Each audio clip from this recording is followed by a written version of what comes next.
Hello, हाँ नमस्कार साथियों, प्रणाम, गुड मॉर्निंग। क्या हालचाल? उम्मीद करता हूँ बहुत अच्छे होंगे, स्वस्थ होंगे और अपनी तैयारी को एक नया आयाम देने के लिए पूरी तरह से कटिबद्ध होंगे, तैयार होंगे। चलिए, जीएस की आज भैया दूसरी क्लास होने वाली है। उत्तर प्रदेश पुलिस के इतिहास में जो भी प्रीवियस ईयर के प्रश्न हैं उनकी ये जो श्रृंखला चल रही है, इसका आज दूसरा दिवस है भैया। तो प्रश्नों की शुरुआत करते हैं और पहला प्रश्न आपकी खिदमत में ये रहा। और पहला प्रश्न भैया उसने क्या कहा है आपसे, तो उसने ये कहा कि शक्ति की भौतिक मात्रा की विमा बताओ, यानी शक्ति की विमा बतानी है। यूपी कांस्टेबल में 2019 में पूछा गया प्रश्न है, शक्ति की विमा बताइए भाई, शक्ति की विमा। तो अगर मैं आपसे बात करूं मेरे प्यारे भाई शक्ति की, तो आप कहेंगे भैया बताना जरा शक्ति बराबर क्या होता है। शक्ति बराबर क्या होता है पहले निकालना सीख लो आराम से, ठीक है। शक्ति बराबर होता है कार्य बट्टे समय। शक्ति बराबर होता है कार्य बट्टे समय। बात क्लियर है? शक्ति बराबर कार्य बट्टे समय। और कार्य बराबर क्या होता है? एफ एस, यानी बल इंटू विस्थापन। बल इंटू विस्थापन को क्या कहा जाता है जी? बल इंटू विस्थापन को कार्य कहा जाता है। तो ये हो गया कार्य बल इंटू विस्थापन, और बट्टे में क्या आ जाएगा? समय। ठीक है, बट्टे में आ जाएगा समय। अब अगर मैं इनके बीमा की बात करूंगा आपसे, अगर मैं इनके बीमा की बात करूं भैया, तो जो बल की बीमा होती है, बल की बीमा होती है एम एल टी पे पावर -2, एम एल टी पे पावर -2। बात क्लियर है? ये बल की बीमा हो गई एम एल टी पे पावर -2 गुणा विस्थापन। विस्थापन क्या है? दूरी। और दूरी को मापते हैं भैया लंबाई। दूरी का मतलब लंबाई इसकी एल, इसकी बीमा एल। विस्थापन यानी दूरी, इसकी बीमा एल हो गई, बट्टे समय। समय की बीमा क्या होती है महाराज? आप कहेंगे समय की बीमा भैया टी होती है। समय की बीमा जो होती है वो क्या होती है जी? टी होती है। समय की बीमा टी हो जाती है।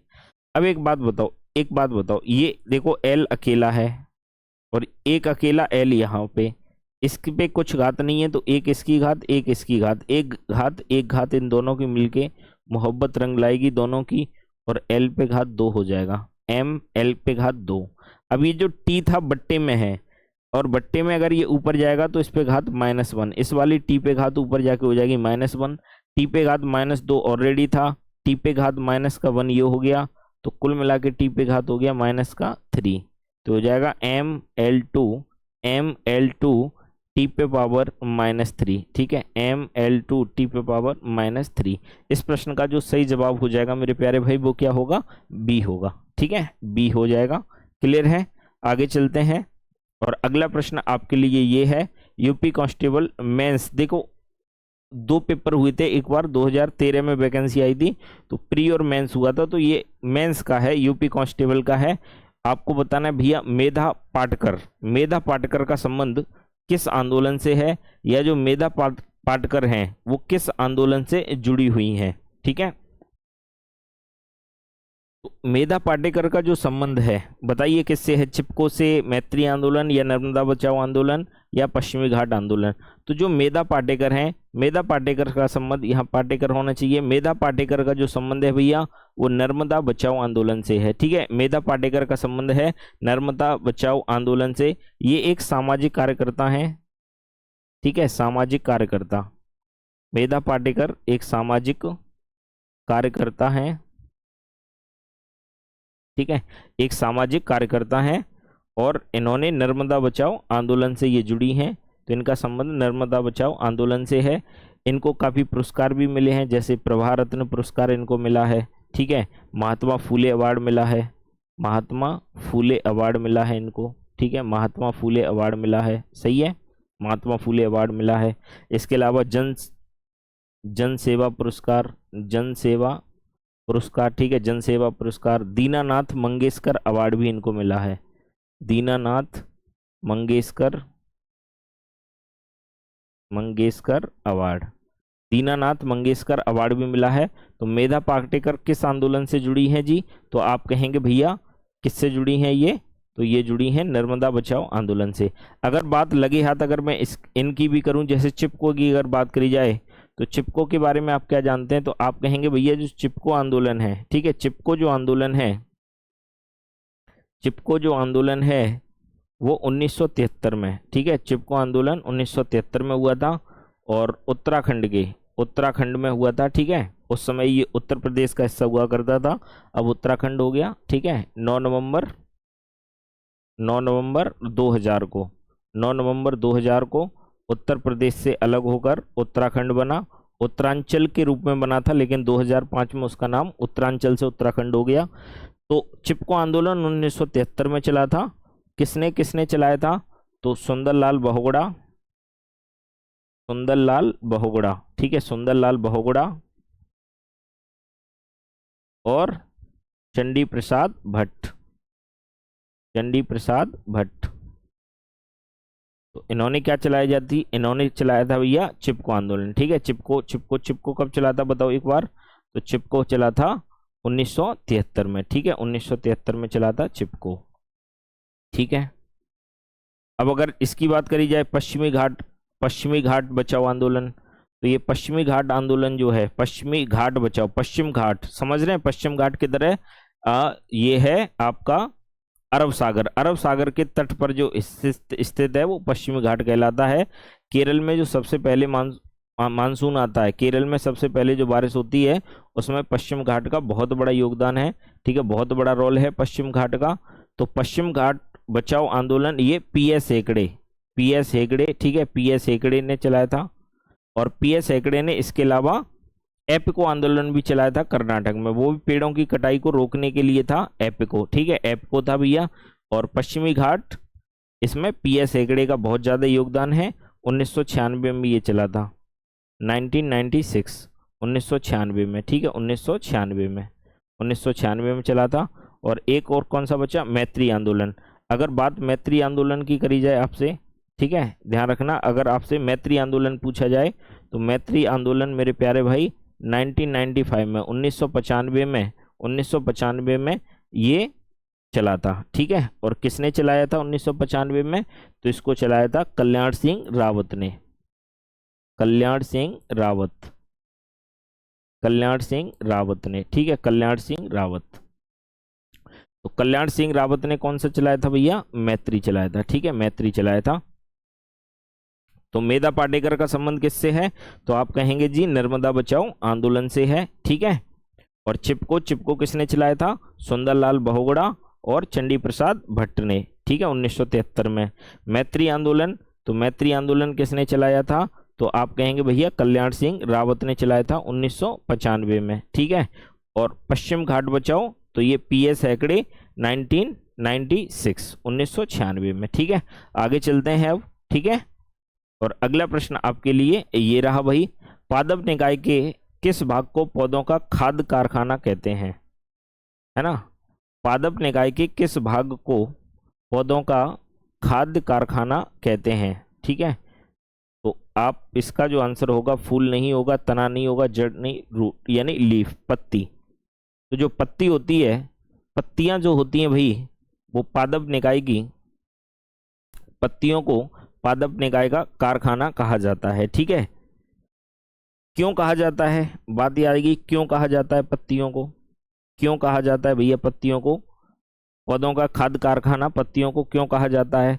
तो इसलिए कहा जाता है कि प्रकाश संश्लेषण की जब क्रिया होती है, पौधे जो अपना भोजन बनाते हैं वो प्रकाश संश्लेषण की क्रिया द्वारा बनाते हैं। यू नो वेरी वेल मेरे प्यारे भाई।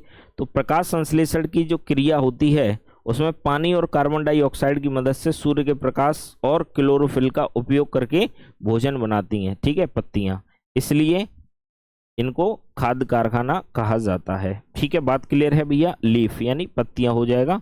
और ये यूपीएसआई 2021 9534 में पूछा गया है। ठीक है, आगे चलते हैं और अगला प्रश्न आपके लिए ये रहा। बात आ रही है हर्षवर्धन की। हर्षवर्धन की राजधानी कहाँ थी? हर्षवर्धन की राजधानी कहाँ थी भैया, बताइएगा। हर्षवर्धन की राजधानी कहाँ थी? कहाँ थी पूछा गया है। तो हर्षवर्धन की राजधानी कहाँ थी? तो देखिए, कन्नौज तो उन्होंने बाद में बनाई थी, स्टार्टिंग में कहाँ पर थी? तो थानेश्वर, हरियाणा में थानेश्वर। ठीक है, हरियाणा थानेश्वर में इनकी क्या थी? राजधानी थी। किसकी? हर्षवर्धन की। हर्षवर्धन किस वंश का शासक था बताओ जरा? हर्षवर्धन किस वंश का शासक था? तो हर्षवर्धन भैया वर्धन वंश का शासक था, है ना, वर्धन वंश का शासक था हर्षवर्धन, ठीक है, हर्षवर्धन। वर्धन वंश का संस्थापक कौन था? पुष्यभूति वर्धन, यानी हर्षवर्धन के दादा का नाम क्या था? पुष्यभूति वर्धन, पुष्यभूति वर्धन। तो पुष्यभूति वर्धन ने वर्धन वंश की क्या की थी मेरे प्यारे भाई? स्थापना की थी। और इस समय इन्होंने जो अपनी राजधानी बनाई थी वो थानेश्वर हरियाणा में बनाई थी, थानेश्वर हरियाणा में बनाई थी, ठीक है। पुष्यभूति वर्धन का पुत्र हुआ जिसका नाम था प्रभाकर वर्धन। थोड़ी सी कहानी जान लेते हैं हर्षवर्धन के बारे में। तो प्रभाकर वर्धन हुआ, क्या वजह थी कि ये राजधानी अपनी थानेश्वर से कन्नौज लेके आए, उसको थोड़ा सा जानते हैं, ठीक है। 2 मिनट दीजिएगा, समझते हैं आराम से। देखो प्रभाकर वर्धन, तो प्रभाकर वर्धन पुष्यभूति वर्धन का समय रहते एक संतान हुई जिसका नाम प्रभाकर वर्धन रखा गया, बड़े लाल प्यार से पाला गया। और भाई प्रभाकर वर्धन के 3 हुए, कितने हुए? 3। प्रभाकर वर्धन के 3 हुए, जिसमें से 2 पुत्र हुए और 1 कन्या हुई। पुत्र का नाम, एक का नाम राजवर्धन था और एक का नाम भैया हर्षवर्धन था। एक का नाम क्या था जी? हर्षवर्धन। एक का नाम राजवर्धन, ये बड़ा था, फिर हर्षवर्धन, और एक बहन थी, इनकी बहन और इनकी पुत्री कन्या जिसका नाम था राजश्री। क्या नाम था भैया? राजश्री, ठीक है। राजश्री का जो विवाह है, राजश्री का विवाह कन्नौज के राजा गृहवर्मन से हुआ था। राजश्री का विवाह हो गया, शादी योग्य हो गई, तो सुंदर एक वर ढूंढा गया। अब राजा की पुत्री थी तो राजा ही ढूंढा गया होगा, है ना। तो कन्नौज में विवाह हुआ था किसका? राजश्री का। और किसके साथ हुआ था भैया? तो गृहवर्मन के साथ, गृहवर्मन के साथ कन्नौज में, गृहवर्मन के साथ कन्नौज में विवाह हुआ किसका? राजश्री का। राजश्री का विवाह हो गया, तो धीरे धीरे हुआ, या 2-4 साल गुजरे, और 2 साल गुजरने के बाद मालवा का शासक था, मालवा का शासक था, कहाँ का शासक था? मालवा, मालवा का शासक था, उसका नाम था भैया देवगुप्त। देवगुप्त था मालवा का शासक। देवगुप्त मालवा का शासक था, और इसने गृहवर्मन की क्या कर दी? हत्या कर दी। गृहवर्मन की भाई हत्या कर दी। गृहवर्मन की जब हत्या हो गई, गृहवर्मन जब मारे गए, ये बात पता चली इनको, है ना, गृहवर्मन के साले को पता चली ये बात, बड़े वाले को, राजवर्धन को। और जैसे ही पता चला, अच्छा बहन विधवा हो गई, जीजा मारे गए, तो राजवर्धन ने देवगुप्त की क्या कर दी? हत्या कर दी। कहानी यहां तक समझ में आई? राजवर्धन ने भैया किसको मार दिया? तो राजवर्धन ने किसको मार दिया? देवगुप्त को मार दिया, ठीक है, देवगुप्त को मार दिया। अब क्या हुआ? अब क्या हुआ? बंगाल सुने होगे आप, सुने हो भैया बंगाल। तो बंगाल का गौड़ वंश का शासक था जिसका नाम था शशांक। क्या नाम था? शशांक। इस शशांक ने राजवर्धन की हत्या कर दी, ठीक है। शशांक ने राजवर्धन को मार दिया। अब क्या होगा? अब क्या होगा भैया? अब कहानी में एक नया किरदार आ गया जिसका नाम था हर्षवर्धन, और हर्षवर्धन ने शशांक की हत्या कर दी। बात समझ में आई? अब आप दिमाग में आ रहा होगा सर फिर राजश्री कहाँ चली गई? तो राजश्री कहाँ गई भैया? तो जब देवगुप्त ने गृहवर्मन की हत्या करी दी, तो राजश्री को भी मारने के लिए उसने दौड़ाया था, सैनिक भेज दिए थे राजश्री के पीछे। तो राजश्री जंगल में जाके भाग गई थी और पता ही नहीं अज्ञातवास में चली गई थी। तो जब हर्षवर्धन ने शशांक को मारा, इस शशांक के बारे में एक बात और जान लें कि जो महाबोधि वृक्ष है उसको किसने कटवाया था? तो इसी शशांक ने कटवाया था। बोधि वृक्ष को किसने कटवाया था भाई? शशांक ने कटवाया था, ठीक है, इसी शशांक ने कटवाया था। और इस शशांक की हत्या किसने की? हर्षवर्धन ने की। हर्षवर्धन ने मार दिया किसको? शशांक को। अब क्या हुआ? अब मित्रों ये हुआ कि हर्षवर्धन ने जब शशांक की हत्या कर दी, तो हर्षवर्धन के सामने 2 कंडीशन आई। पहली कंडीशन ये आई कि कन्नौज की रक्षा करना, क्योंकि बहन का ससुराल था कन्नौज, तो वहां की रक्षा करना। और दूसरा अपनी बहन का पता लगाना कि आखिर भाई बहन हमारी है कहाँ। अब मैंने बताया था भी आपको, राजधानी कहाँ थी? थानेश्वर। अब हरियाणा में थानेश्वर और अपने उत्तर प्रदेश में कन्नौज, तो भाई बहुत ज़्यादा दिक्कतें थी, बहुत ज़्यादा दूरी थी। तो यही वजह थी हर्षवर्धन ने अपनी राजधानी कहाँ पे ट्रांसफ़र कर दी? कन्नौज में ट्रांसफ़र कर दी। हर्षवर्धन ने अपनी राजधानी कहाँ पर बनाई? कन्नौज बनाई। बात समझ में आ गई? क्लियर है भाई? ठीक है। तो हर्षवर्धन की राजधानी पहले कहाँ थी? थानेश्वर थी, याद रखना है, ठीक है, याद रखना थानेश्वर थी। आगे चलते हैं भाई, और अगला प्रश्न आपके लिए ये रहा। उसने बोला है कि निम्नलिखित में से किस प्रसिद्ध ऐतिहासिक स्मारक का निर्माण कुतुबुद्दीन ऐबक द्वारा शुरू किया गया था लेकिन इल्तुतमिश ने उसको पूरा करवाया? भाई बनवाने का जो टेंडर है, बनवाने की जो शुरुआत है, नींव वीव किसने खुदवाई थी? कुतुबुद्दीन ऐबक ने।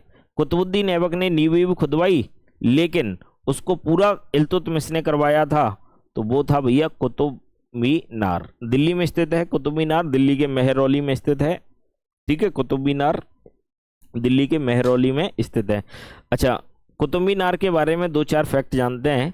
कुतुब मीनार पर एक बार बिजली गिर गई थी, आकाशीय बिजली, ठीक है, आकाशीय बिजली गिर गई थी इस पर, और जब इस पर आकाशीय बिजली गिर गई थी तो फिर इसका जो पुनः निर्माण है, ठीक है, उसका जो जीर्णोद्धार कह सकते हैं, मतलब मरम्मत का काम किसने करवाया था? तो आप कहेंगे मेरे प्यारे भाई एफएसटी ने करवाया था। किसने करवाया था भैया? एफएसटी ने करवाया था। एफएसटी अगर कहे तो मतलब फिरोज शाह तुगलक, फिरोज शाह तुगलक, एफएसटी ने करवाया था। तो कुतुब मीनार में 3 लोगों का योगदान। सबसे पहले बनवाया किसने? कुतुबुद्दीन ऐबक ने बनवाना शुरू किया, लेकिन वक्त से पहले मर गया ये, ठीक है, पूरा नहीं निर्माण करवा पाया। तो फिर इल्तुतमिश आएगा, जो इसका गुलाम था इल्तुतमिश, उसने इसका निर्माण करवाया, ठीक है, पूरा। और फिर जब एक बार इस पर आकाशीय बिजली गिर गई तो फिर भैया जिम्मेदारी ली किसने? एफएसटी ने, फिरोज शाह तुगलक ने, और फिर इसका निर्माण फिरोज शाह तुगलक ने करवाया, एफएसटी ने दोबारा से मरम्मत करवाई। अगर बात करी जाए आपसे, अगर आपसे मैं कहूं कि इसकी ऊंचाई कितनी है, तो ये भैया 73 मीटर ऊंची है। कुतुब मीनार जो ऊंची है वो कितने मीटर ऊंची है? 73 मीटर ऊंची है, ठीक है, 73 मीटर ऊंची है ये। और इसमें एक दुर्घटना हो गई थी, उसके बाद से आम लोगों के लिए कुतुब मीनार को बंद कर दिया गया, ठीक है, सर्दियों के दिन थे, और तारीख 4 दिसंबर 1981 की बात है लगभग, ठीक है। तो कुतुब मीनार पहले आम लोगों के लिए भी खुली रहती थी, तो आम लोग उसमें जा सकते थे, लेकिन 4 दिसंबर 1981 को अचानक से बिजली चली गई, लाइट चली गई। और जब लाइट चली गई तो भाई सोच रहे हो लाइट जब चली जाएगी तो क्या होगा, है ना। जनरली लाइट चली जाए, अगर जैसे कहीं तुम शादी ब्याह में जाओ और लाइट चली जाए तो देख रहे हो एकदम, है ना, तो पता ही नहीं चलता क्या हो गया क्या हो गया। तो ऐसी स्थिति में जब यहाँ लाइट चली गई तो भाई भगदड़ मच गई, और इस भगदड़ में 45 से ज़्यादा लोगों की मृत्यु हो गई थी, दुखद मृत्यु। और इसके बाद ये फैसला लिया गया कि कुतुब मीनार को आम लोगों के लिए बंद कर दिया गया, ठीक है। चलें, अच्छा, अगर बात यहाँ तक आई है तो ताजमहल के बारे में हमने कल भी डिस्कस किया था। ताजमहल किसने बनवाया था? प्यार मोहब्बत की निशानी ताजमहल किसने बनवाया था? भैया शाहजहां ने बनवाया था, जानते हैं। दिल्ली का लाल किला, दिल्ली का लाल किला भी किसने बनवाया था? शाहजहां ने बनवाया था, ठीक है, शाहजहां ने बनवाया था। और चार मीनार कहाँ पर है? हैदराबाद में। इसको किसने बनवाया था? तो चार मीनार को किसने बनवाया था? तो चार मीनार को बनवाया था भैया सुल्तान मोहम्मद, ठीक है, कुली कुतुब शाह। नाम थोड़ा सा अजीब सा है, याद रखना, ठीक है, मोहम्मद सुल्तान मोहम्मद कुली कुतुब शाह, ठीक है, कुतुब शाह। तो इसने बनवाया था चार मीनार। चार मीनार कहाँ पर है? हैदराबाद में, ठीक है, हैदराबाद में। आगे चलते हैं, और अगला प्रश्न आपके लिए ये रहा, ठीक है, बताइए। अंटार्कटिका जाने वाले प्रथम भारतीय दल के प्रभारी कौन थे? प्रथम भारतीय दल के प्रभारी कौन थे? यूपी कांस्टेबल 2013 का प्रश्न है, करिएगा, बताइए, बताओ। अंटार्कटिका जाने वाले प्रथम भारतीय दल के प्रभारी कौन थे? तो लगाओ दिमाग, लगा लिया। अब सुनो इधर, ये जो थे मेरे प्यारे भाई, वो थे डॉक्टर एस.जे. कासिम। कौन थे? Doctor SJ. कासिम, ठीक है, डॉक्टर एस.जे. कासिम। पहले व्यक्ति कौन थे? Doctor SJ. कासिम, ठीक है। अंटार्कटिका जाने वाले पहले व्यक्ति कौन थे? Doctor SJ. कासिम, ठीक है। सैयद जहूर कासिम, सैयद जहूर कासिम, सैयद जहूर कासिम ये पहले व्यक्ति थे, ठीक है। इसके अलावा भाई ये प्रोफेसर भी रहे हैं, ठीक है। अलीगढ़ मुस्लिम यूनिवर्सिटी AMU में ये प्रोफेसर रहे हैं, ठीक है। इसके अलावा जामिया मिलिया इस्लामिया, ठीक है, उसमें ये रहे हैं, जामिया मिलिया में रहे हैं। IIT मद्रास में भी ये प्रोफेसर रहे हैं, ठीक है। तो ये प्रोफेसर रहे हैं भारत में, भारत के ही थे। अंटार्कटिका जाने वाले प्रथम भारतीय दल के प्रभारी कौन थे? तो आपको याद रखना है SJ कासिम, ठीक है, SJ कासिम, सैयद जहूर कासिम। आगे चलते हैं और अगला प्रश्न आपके लिए ये रहा, और बात कर रहा है वो साइमन कमीशन की। मित्रों, बात साइमन कमीशन की कर रहा है और पूछा जा रहा है कि साइमन कमीशन किस वर्ष भारत आया था? बताइएगा जल्दी इसका आंसर, जल्दी से। किस वर्ष आया साइमन कमीशन? 1928 में आया, ठीक है। साइमन कमीशन भारत में कब आया था मित्रों? तो 1928 में आया, 3 फरवरी 1928। वर्ष पूछा गया था तो 1928, तारीख अगर पूछा जाए तो 3 फरवरी। UPSI में पूछा गया, 2021 में प्रश्न है। 3 फरवरी 1928 को साइमन कमीशन भारत आया था। और साइमन कमीशन का गठन अगर फरवरी 1928 में आया तो इसका गठन कब हुआ था? तो 8 नवंबर 1927। 8 नवंबर 1927 को इसका क्या हुआ था भाई? गठन हुआ था, ठीक है। तो जब साइमन कमीशन भारत में आया तो इसमें जॉन साइमन की अध्यक्षता में अंग्रेज 7 लोगों का एक समूह आया, ठीक है। जॉन साइमन की अध्यक्षता में 7 अंग्रेज लोगों का एक समूह आया जो भारत की स्थिति के बारे में जानेगा। मतलब भारत में लोग कैसे रहते हैं, मलिन बस्तियां कहाँ पर हैं, क्या क्या बीमारियां फैली हैं, लोगों का जीवन क्या है, इस बारे में जानने के लिए 7 अंग्रेज लोगों का एक समूह आया था और साइमन की अध्यक्षता में आया था। आपने विस्टन चर्चिल का नाम सुना होगा, जिसने गांधी जी को अर्धनग्न फकीर कहा है, विस्टन चर्चिल। तो विस्टन चर्चिल भी भाई इसका सदस्य था। तो जब गांधी जी को ये पता चला कि ये भारत की स्थिति के बारे में जानने के लिए आए हैं, तो गांधी जी पहुंच गए इनके पास कि अरे भारत के बारे में जानने आए हो, तो एक काम करो, हम भारतीयों को भी इसमें शामिल कर लो। हमसे अच्छा कौन जानता है कहाँ पर मलिन बस्ती है, कहाँ पे बीमारी है ना, लोगों का बदहाल जीवन है। तो हम आपको ले चलेंगे उन जगह पर जहाँ पर ज़्यादातर लोग दुखी रह रहे हैं, निराश रह रहे हैं, हताश हो चुके हैं, बहुत ज़्यादा असाध्य बीमारियां हैं, है ना, मलिन बस्तियां, वहां पर हम ले चलेंगे। हमसे अच्छा कौन जानता है इस क्षेत्र को? तो इन्होंने मना कर दिया, नहीं गांधी जी आप इसमें नहीं जा सकते, आप इसमें नहीं जाओगे। तो भाई साहब गांधी जी ने Simon commission go back, Simon commission वापस जाओ, साइमन कमीशन वापस जाओ। साइमन कमीशन का पूरे देश में क्या हो गया? विरोध शुरू हो गया। महाराष्ट्र में, मुंबई में गांधी जी ने विरोध किया। इसी विरोध के तहत आपको पता होगा इसी विरोध के तहत लाहौर में भैया पंजाब का शेर लाला लाजपत राय विरोध कर रहे थे साइमन कमीशन का, ठीक है। साइमन कमीशन का विरोध कर रहे थे लाला लाजपत राय। तो 30 अक्टूबर 1928 को JP सैंडर्स ने लाठी चला दी। तो कुछ लाठियां लाला के सिर पे पड़ गईं और लाला की मृत्यु हो गई थी 17 नवंबर 1928। 17 नवंबर 1928 को लाला की मृत्यु हो गई थी। लाला के अंतिम शब्द आपको ध्यान है, लाला ने क्या कहा था? तो लाला ने कहा था कि मेरे सिर पर पड़ी हर लाठी का हिसाब होगा, मेरे सिर पर पड़ी हर लाठी का हिसाब होगा, जो अंग्रेजों के सिर में कील बनकर चुभेगा और उन्हें ताबूत तक लेके जाएगा, ठीक है। ये स्टेटमेंट किसका है? लाला लाजपत राय, ठीक है। तो लाला लाजपत राय की मृत्यु कब हुई थी भैया? 17 नवंबर 1928 को, 17 नवंबर 1928। अब आगे चलते हैं और आगे उसने बोला, क्या बोला गया है जी? तो बोला गया है कि 1950 में सर्वोदय योजना का ड्राफ्ट मसौदा, ठीक है, किसने तैयार किया था? तो सर्वोदय योजना का ड्राफ्ट किसने तैयार किया था? तो आप कहेंगे भैया जयप्रकाश नारायण, JP नारायण, ठीक है, जयप्रकाश नारायण श्रीवास्तव पूरा नाम। इन्होंने 1950 में ड्राफ्ट तैयार किया था, ठीक है, ड्राफ्ट बनाया था इन्होंने, और सर्वोदय योजना, ठीक है। इनको मरणोपरांत भारत रत्न भी मिला है, मरने के बाद मरणोपरांत इन्हें भारत रत्न भी मिला है 1999 में, ठीक है। 1999 में इनको मरणोपरांत भारत रत्न मिला, ठीक है। इसके अलावा इनको क्यों याद किया जाता है? तो भाई इंदिरा गांधी की सरकार थी 1970 में, तो इंदिरा गांधी की सरकार के खिलाफ ये विपक्ष का नेतृत्व इन्होंने किया था। ठीक है, विपक्ष के नेता थे इंदिरा गांधी के खिलाफ 1970 में। ठीक है, जयप्रकाश नारायण। और मरने के बाद इनको क्या दिया गया है, भारत रत्न दिया गया। ठीक है, भारत रत्न दिया गया, भारत का सर्वोच्च नागरिक पुरस्कार सम्मान भारत रत्न जयप्रकाश नारायण को दिया गया। और सर्वोदय योजना का मसौदा इन्होंने तैयार किया था, जयप्रकाश नारायण श्रीवास्तव। ठीक है भाई, क्लियर।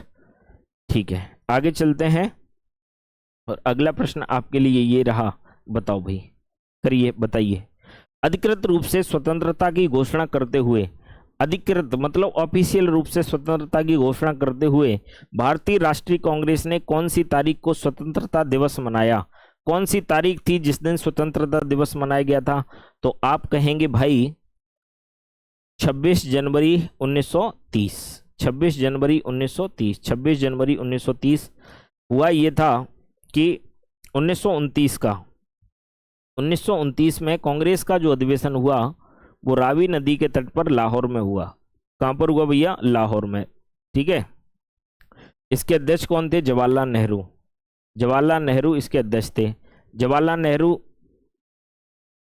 से लोगों ने कहा कुछ तूफानी करो, तब जाने तो तूफानी करो कुछ, मतलब पूर्ण स्वराज की मांग, पूर्ण स्वराज लक्ष्य रखा कांग्रेस ने इसमें पूर्ण स्वराज अपना लक्ष्य रखा। और नेहरू जी ने ये घोषणा करी कि 26 जनवरी को हम अपना स्वतंत्रता दिवस मनाएंगे। स्वतंत्रता दिवस मनाएंगे 26 जनवरी को। और 31 दिसंबर 1929 31 दिसंबर 1929 रात के 12 बजे, मतलब समझ गए, नई साल लग गई होगी, है ना, जब दुनिया विश कर रही होगी हैप्पी न्यू ईयर, उस समय 1929 में इन्होंने क्या किया था? रावी नदी के तट पर तिरंगा फहराया था और इंकलाब जिंदाबाद के नारे लगे थे। ठीक है, और 26 जनवरी को घोषणा की थी कि हम अपना स्वाधीनता दिवस मनाएंगे, स्वतंत्रता दिवस, स्वाधीनता दिवस मनाएंगे। और उसी 26 जनवरी की तारीख को ऐतिहासिक बनाने के लिए अपना जो गणतंत्र दिवस है वो कब मनाया जाता है भैया? गणतंत्र दिवस कब मनाया जाता है? 26 जनवरी को मनाया जाता है। क्योंकि हम आज़ाद तो पहले ही हो गए ना, हम आज़ाद हो गए थे 15 अगस्त को ही आज़ाद हो गए। अब 15 अगस्त को जब हम आज़ाद हुए, एक्चुअली हुए तो 14 अगस्त को थे, 14 अगस्त को। ठीक है, लेकिन 14 अगस्त को सूर्य ग्रहण पड़ रहा था, तो हम लोगों ने अपना जो स्वतंत्रता दिवस है वो 15 अगस्त को मनाया। अब क्या हम अंग्रेजों से ये कहते नहीं, हमें अभी आज़ाद मत करो, 6 महीने हमें और गुलाम रखो, हमें तो 26 जनवरी को ही आज़ाद करना? क्या हम ऐसा कहते? भैया बरसों बाद तो आज़ादी मिल रही थी, समझ रहे हो, तो तुरंत हमने एक्सेप्ट कर लिया, आज आज़ादी दो 26 जनवरी को, फिर हम अपना गणतंत्र दिवस मना लेंगे। और इस दिन हमने अपना स्वतंत्रता दिवस मनाया 15 अगस्त को, और वही मनाया जाता है। बात क्लियर है? आगे चलते हैं। ठीक है, बताइए आगे।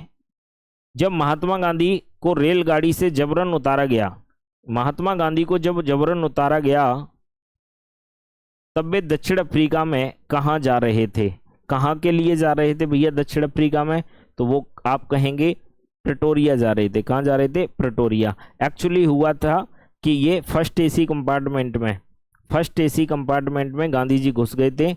और हालांकि इसका इन्होंने टिकट भी लिया था, फर्स्ट एसी कंपार्टमेंट का टिकट भी था इनके पास, लेकिन ये जो था वो गोरे लोगों के लिए, गोरे का यहाँ मेरा मतलब है रंग भेद, साउथ अफ्रीका में बहुत ज़्यादा रंग भेद चलता था, तो उनके लिए रिजर्व था। बट गांधी जी उसमें घुस गए थे, और ज़बरदस्ती नहीं घुसे, ना ऐसा कि बिना टिकट घुसे, टिकट था उनके पास। बट इन लोगों ने, जो भी लोग उस कोच में यात्रा कर रहे थे, उन्होंने गांधी जी को जबरदस्ती उतार दिया था। ठीक है, गांधी जी को जबरदस्ती उतार दिया था।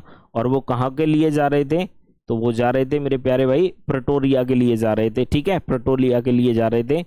पीटर मारित्सबर्ग एक स्टेशन है, वहां पर उतारा गया था। ठीक है, 7 जून 1893 की घटना, ये 7 जून 1893 की घटना है।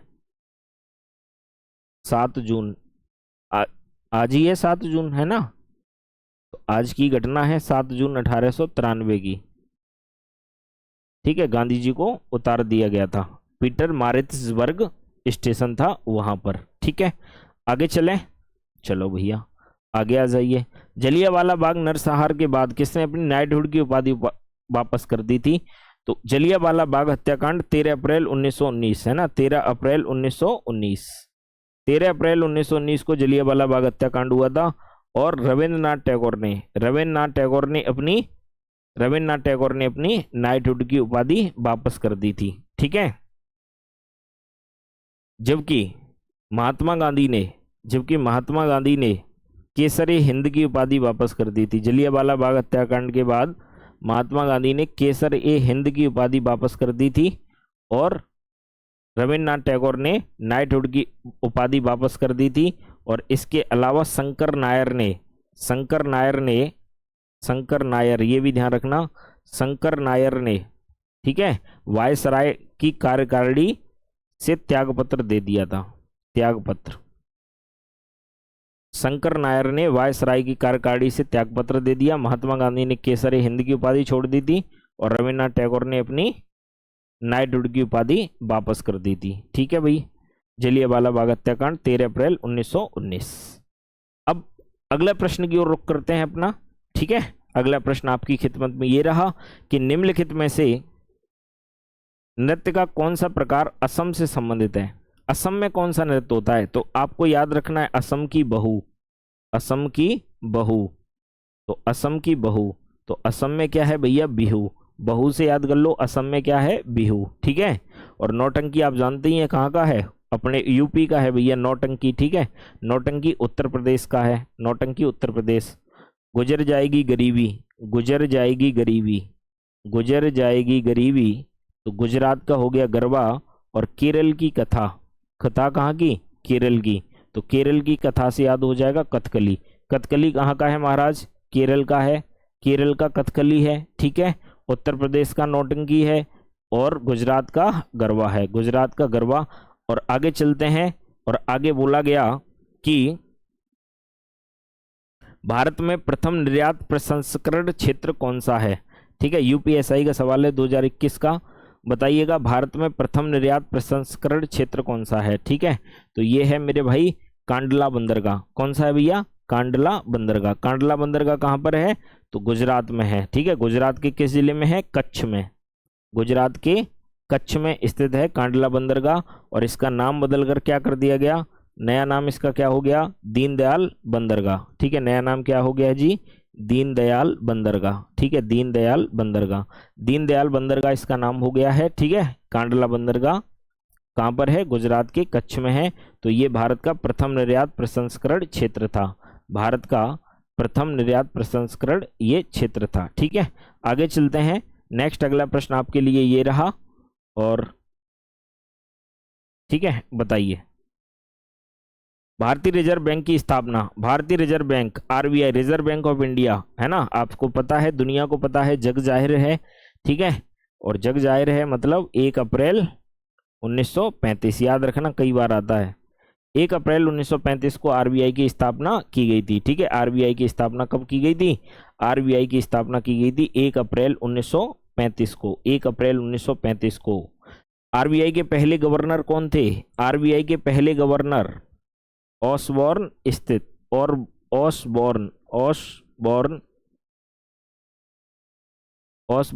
स्मिथ, ये आरबीआई के पहले गवर्नर थे। ठीक है। ऑसबॉर्न स्मिथ आरबीआई के पहले गवर्नर थे। भारत के रहने वाले, मतलब पहले भारतीय इसके गवर्नर कौन बने? बताइए, पहले भारतीय इसके गवर्नर कौन बने थे? तो आप कहेंगे भैया सीडी देशमुख साहब जो थे वो अपने इंडियन थे, जो आरबीआई के पहले गवर्नर बने। और आपके लिए एक होमवर्क है, कमेंट बॉक्स में इसका आंसर बताना है। वर्तमान में आरबीआई के गवर्नर कौन है? ठीक है। वर्तमान में आरबीआई के गवर्नर कौन है? ये आपका होमवर्क है, कमेंट में इसका आंसर आपको देना है। ठीक है। आरबीआई 1 रुपए के नोट को छोड़कर, 1 रुपए को छोड़कर बाकी सभी नोट, ठीक है, बाकी सभी नोटों पर, 1 रुपए के नोट को छोड़कर बाकी जो भी नोट होते हैं उन सब पर आरबीआई के गवर्नर के हस्ताक्षर होते हैं। ठीक है। आरबीआई के गवर्नर क्या होते हैं भैया? हस्ताक्षर होते हैं। ठीक है, आगे चलते हैं। योजना आयोग के अंतिम उपाध्यक्ष कौन थे? योजना आयोग के अंतिम उपाध्यक्ष कौन थे? योजना आयोग के बारे में अगर बात करी जाए तो 15 मार्च 1950 को योजना आयोग का गठन हुआ था। ठीक है, योजना आयोग का गठन हुआ और आप जानते हैं इसका नया नाम क्या कर दिया गया है? नीति आयोग। क्या कर दिया भैया? नीति आयोग। ठीक है, नीति आयोग। योजना आयोग से इसका नया नाम क्या कर दिया गया है? नीति आयोग।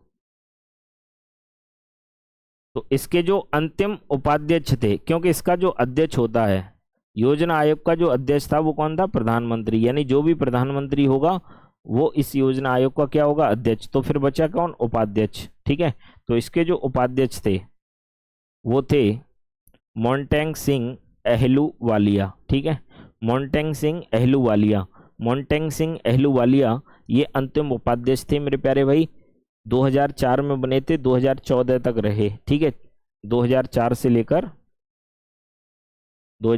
लेकर 26 मई 2014 तक ये रहे। ठीक है, 2004 से लेकर 26 मई 2014 तक मोंटेग सिंह अहलूवालिया ये अंतिम क्या थे? अंतिम उपाध्यक्ष थे किसके? योजना आयोग के। ठीक है, भारत का कौन सा प्रदेश, आज की क्लास का ये अंतिम प्रश्न है भाई। ठीक है, भारत का कौन सा प्रदेश रबर का सबसे अधिक उत्पादन करता है? तो रबर का सबसे अधिक उत्पादन किस राज्य में होता है बताइएगा जी। तो रबर का सबसे अधिक उत्पादन जो होता है भैया, रबर का सबसे अधिक उत्पादन जो होता है भाई वो कहाँ होता है? आप कहेंगे सर केरल में होता है। ठीक है, रबर का सबसे अधिक उत्पादन कहाँ पर होता है भैया? केरल में होता है। अगर आपसे ये पूछा जाए कि रबर की उत्पत्ति किस देश में हुई थी या इसका जनक कौन सा देश को माना जाता है, तो आप कहेंगे ब्राजील। ठीक है, ब्राजील को इसका जनक माना जाता है, ब्राजील में इसकी उत्पत्ति हुई थी। विश्व में सबसे ज्यादा रबर उत्पादन किस देश में होता है? विश्व में सबसे ज्यादा रबर उत्पादन किस देश में होता है? तो आप कहेंगे भैया थाईलैंड में। थाईलैंड में सबसे ज़्यादा क्या होता है? रबर होता है। और भारत में सबसे ज़्यादा कहाँ पर होता है? केरल में। इसके अलावा तमिलनाडु और कर्नाटक में भी होता है। ठीक है, केरल में पेरियार नदी है, तो पेरियार नदी के तट पर बहुत सारे रबर के बागान बनाए गए थे। 1902 में बहुत सारे बागान बनाए गए थे पेरियार नदी के तट पर, केरल के व्यापारिक स्तर पर, बहुत बड़े स्तर पर। ठीक है, तो भारत में सबसे ज़्यादा रबर कहाँ पर होती है? तो आप कहेंगे जी केरल में होती है। विश्व में कहाँ होती है? थाईलैंड में। और रबर का जो जनक है वो कौन सा देश है? ब्राजील। ठीक है, आई होप सो मेरे प्यारे भाई। ठीक है, चीज़ें समझ में आई होंगी। अगर पसंद आया हो तो लाइक कर दीजिएगा, शेयर कर दीजिएगा। ठीक है, और सब्सक्राइब भी कर लेना चैनल को। आपका बहुत बहुत धन्यवाद, आभार, थैंक यू।